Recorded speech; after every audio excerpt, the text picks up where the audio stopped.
Hello guys, magandang araw sa ating lahat. So video natin ngayon patungkol po sa kung paano natin maibalik yung signal natin na nawala sa ating mga roaming SIM card na nawala yung signal.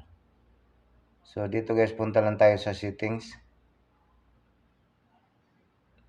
Then click natin tong network and internet.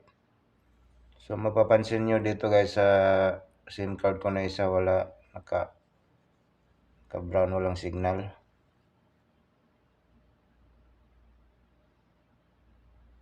So click natin yung SIM card and mobile network.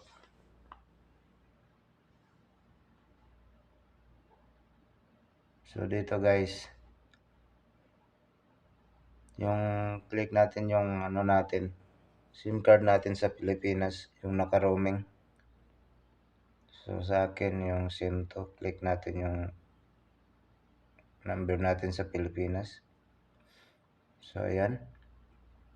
So sa akin naka-enable naman, kaso yung signal wala talagang signal. Saka naka 4G naman yung network.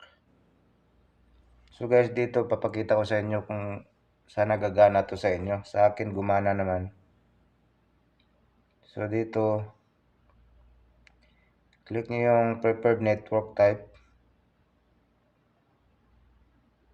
So naka 4G yan sa akin. So try nyo ilagay sa 2G. Transfer nyo lang sa 2G. Tapos balik nyo ulit sa 4G.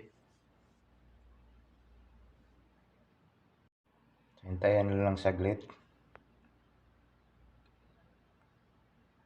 So ayan guys, lumabas na po yung roaming ng signal natin. Naka-on na po yung signal natin. So napapansin nyo guys.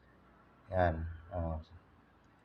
So kung hindi pa rin gumana dyan guys sa pag-off natin guys, click nyo yung automatic select network. Kung hindi gumana sa inyo nung dating ginawa natin.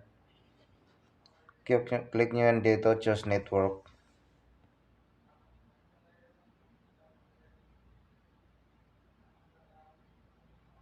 So hintay lang yun, naglo-loading lang yan guys, mga 1 minute siguro yan guys.